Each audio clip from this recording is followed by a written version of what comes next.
saudara-saudara, puji syukur kepada Tuhan pagi hari ini di hari pertama tahun 2021 kita diberikan kesempatan oleh Tuhan untuk mengadakan ibadah awal tahun pada hari ini.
Kebaikanku bukan karena fasih lidahku, bukan karena kekayaanku.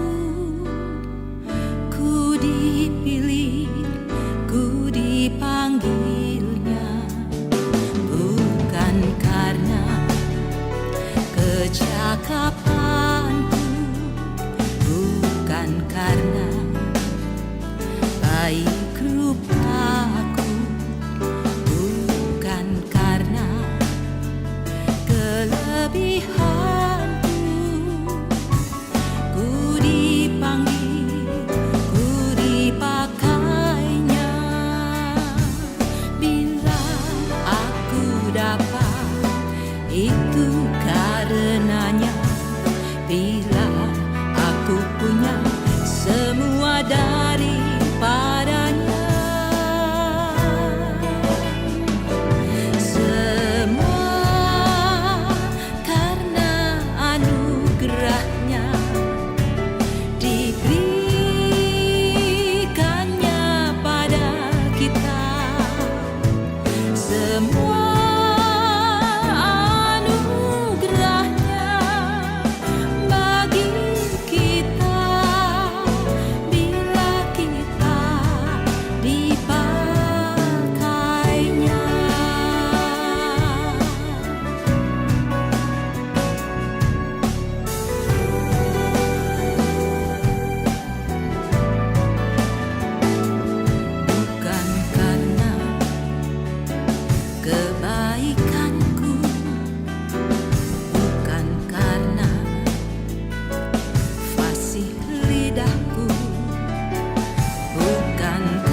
Itu karenanya bila aku punya semua daripadanya,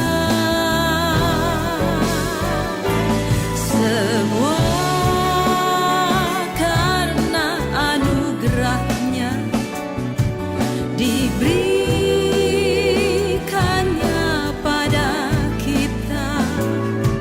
Semua anugerahnya bagi kita bila kita dipakainya. Terima kasih Tuhan, kalau aku ada sampai hari ini, itu semua hanya karena anugerah-Mu. Tidak ada yang dapat aku banggakan, karena aku hanyalah alat di dalam tangan-Mu. Di dalam keterbatasan, kelemahan dan kekurangan, Engkaulah Tuhan yang memampukan dan menguatkan aku sampai hari ini.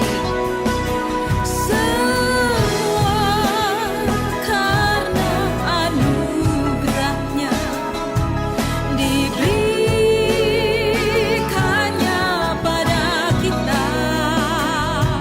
Semua anugerah-Nya bagi kita bila kita dipakainya.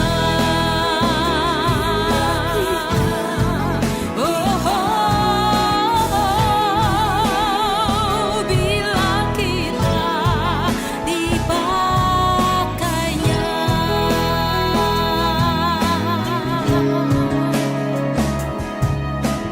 Terima kasih Tuhan, ini semua hanyalah karena anugerah-Mu bagiku.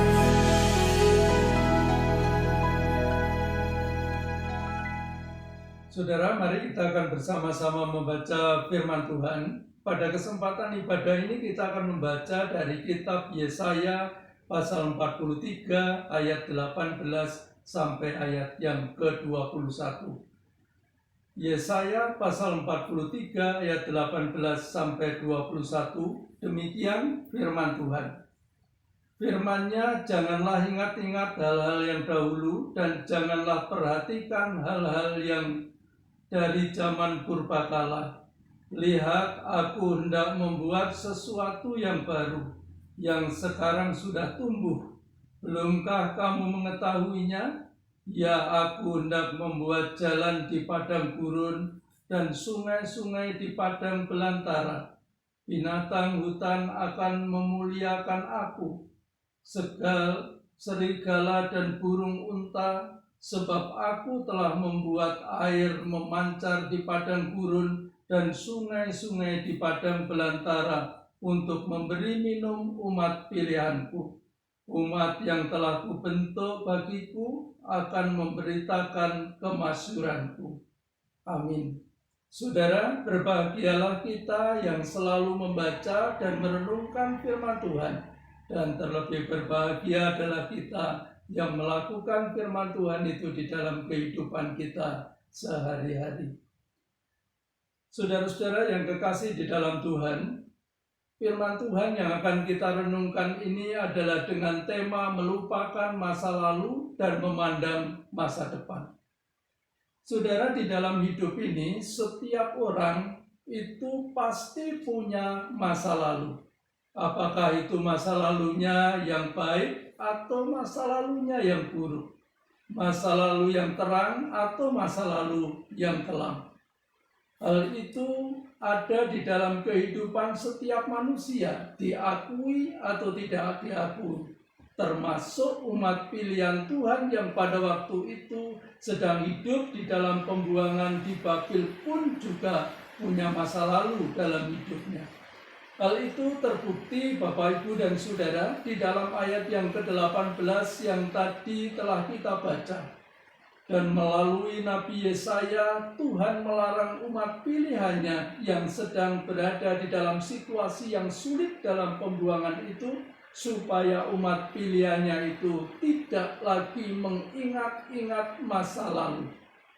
Sekalipun ada orang yang suka membangga-banggakan masa lalu. Mengapa, saudara? Karena mereka merasa bahwa masa lalunya itu diwarnai dengan berbagai macam prestasi dan keberhasilan. Sehingga walaupun sudah menjadi masa lalu, tetapi mereka masih tetap mengingat-ingatnya. Tetapi juga ada orang yang begitu sulit melupakan masa lalu, karena masa lalunya itu penuh dengan kegagalan dan hal-hal yang menyedihkan, sehingga menimbulkan trauma yang sangat mendalam dalam hidupnya.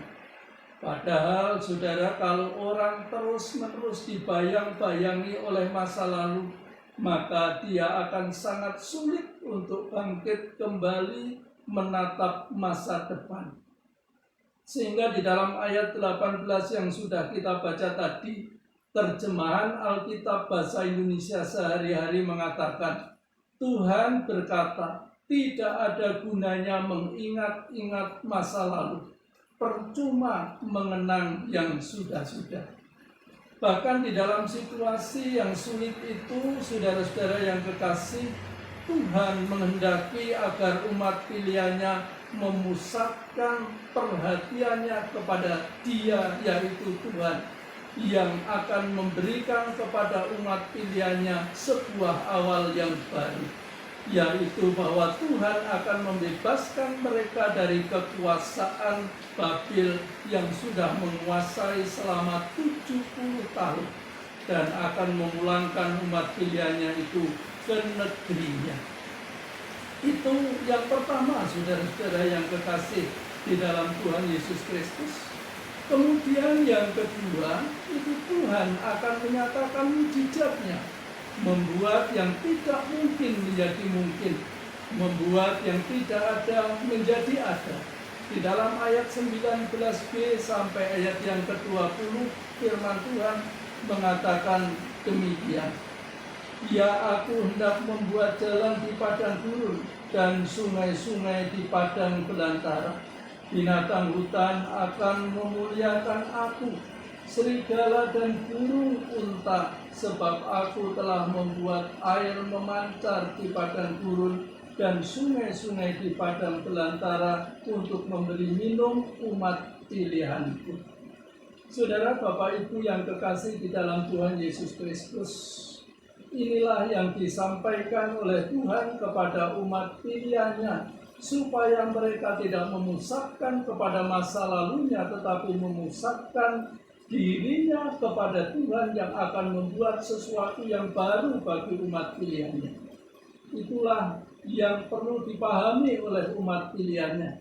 Tuhan akan menyatakan mujizatnya, membuat yang tidak mungkin menjadi mungkin, membuat yang tidak ada menjadi ada. Saudara, padang gurun adalah padang pasir yang begitu luas dan gersang. Seringkali digambarkan sebagai tempat penderitaan. Tetapi di tempat yang seperti itu dibangun jalan. Karena di padang gurun tentu bukan tempat yang mudah untuk dilewati menuju ke satu tempat. Bukan padang gurun yang tidak luas, tetapi padang gurun yang begitu luas, yang sulit untuk dilihat tepiannya di sebelah mana. Oleh karena itulah, supaya umatnya tidak tersesat, maka di tempat yang mustahil dibangun jalan itu, Tuhan membangunnya supaya umatnya bisa pulang kembali ke negerinya dengan tidak tersesat. Demikian juga, saudara, supaya di tempat penderitaan pun umat pilihan Tuhan itu tetap bisa berjalan dan tidak akan tersesatkan.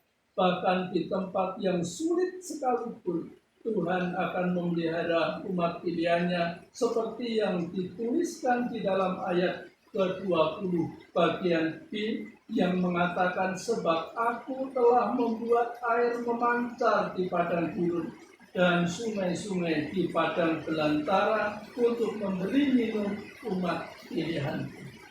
Saudara, dalam perjalanan kembali ke negerinya yang akan dibawa oleh Tuhan ke sana, Tuhan tidak akan membiarkan mereka untuk berjalan begitu saja.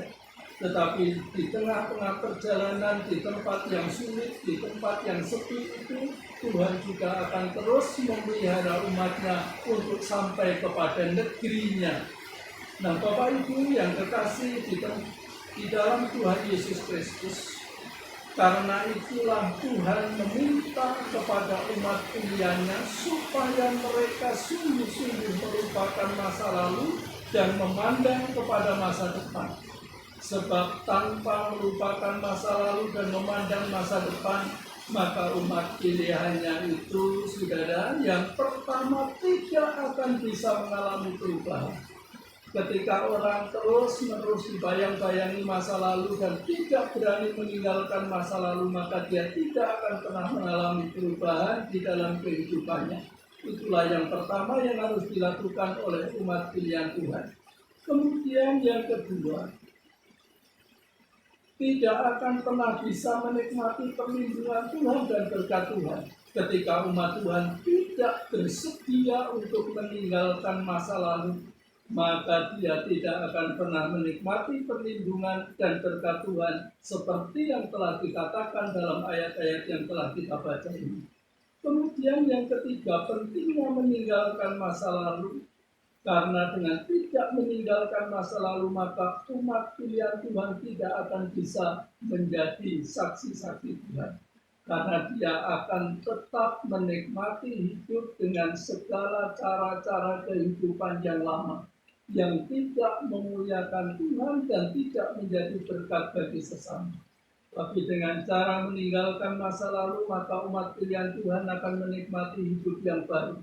Dan dengan hidup yang baru itulah maka umat pilihan Tuhan akan bisa hidup untuk menjadi saksi-saksi Tuhan. Saudara yang kekasih di dalam Tuhan, hari ini kita sudah memasuki tahun 2021 pada hari yang pertama. Karena itu mari kita bersama-sama memikirkan apa yang sesungguhnya harus kita lakukan di tahun 2021 ini. Saudara, yang pertama yang harus kita lakukan adalah bahwa kita harus bersyukur dengan segenap hati kita kepada Tuhan kita Yesus Kristus yang sudah menolong, melindungi, juga memberkati kita di sepanjang tahun 2020. Apapun itu keadaannya, kita harus bersyukur, saudara. Sekalipun mungkin kita harus mengalami berbagai pergumulan di dalam hidup ini, tetapi Tuhan sudah menolong kita sehingga kita dapat melewatinya dengan selamat di sepanjang tahun 2020. Karena itu bersyukurlah kepada Tuhan. Kedua yang harus kita lakukan adalah bahwa kita harus rela meninggalkan tahun 2020 itu sebagai masa lalu. Apapun pengalaman yang pernah kita alami di sepanjang tahun itu, saudara. Banyak pergumulan-pergumulan yang kita alami di dalam sepanjang tahun 2020 itu. Mungkin juga keberhasilan yang bisa dicapai, prestasi kerja yang didapatkan. Tetapi bagaimanapun kita harus rela meninggalkan tahun 2020 itu sebagai masa lalu. Kemudian yang ketiga yang harus kita lakukan adalah bahwa kita harus memandang kepada masa depan dengan penuh percaya bahwa Tuhan kita Yesus Kristus, Allah yang punya kuasa di atas segala kuasa itu, adalah Tuhan yang selalu merancangkan masa depan yang penuh harapan kepada setiap umat pilihannya. Bahkan janjinya adalah bahwa Dia itu tidak akan pernah meninggalkan kita. Saudara, di dalam Yeremia pasal yang ke-29 ayat 11, firman Tuhan mengatakan sebagai berikut. Sebab aku ini mengetahui rancangan-rancangan apa yang ada padaku mengenai kamu. Demikianlah firman Tuhan, yaitu rancangan damai sejahtera dan bukan rancangan kecelakaan, untuk memberi kepadamu hari depan yang penuh harapan. Saudara, ini adalah janji Tuhan. yang disampaikan bukan hanya kepada bangsa Israel pada waktu itu, tetapi juga berlaku juga janji ini kepada kita yang hidup pada masa kini. Tuhan yang berjanji memberikan kepada kita hari depan yang penuh harapan. Karena itu apapun peristiwa yang kita alami di tahun 2020, mari kita tinggalkan sebagai masa lalu dan kita akan menjalani kehidupan ini dengan penuh percaya kepada Tuhan. Sekalipun pada tahun 2020 seluruh bangsa di muka bumi ini mengalami pergumulan yang tidak mudah dengan adanya virus corona yang sampai hari ini juga belum berakhir. Tapi mari kita akan tetap optimis dalam menjalani kehidupan ini bukan karena kita gegabah, tapi karena kita percaya bahwa Tuhan Yesus Kristus adalah Allah yang merancangkan damai sejahtera dan tidak merancangkan kecelakaan untuk memberikan kepada kita hari depan yang penuh harapan. Bahkan Dia juga berjanji, Immanuel, Dia akan menyertai kita dalam seluruh perjalanan kehidupan kita, agar kita dapat menjalani kehidupan ini dengan penuh ketaatan, kesetiaan, kepatuhan kepada Tuhan, dan dengan penuh damai sejahtera, karena ada Tuhan yang selalu menyertai kita.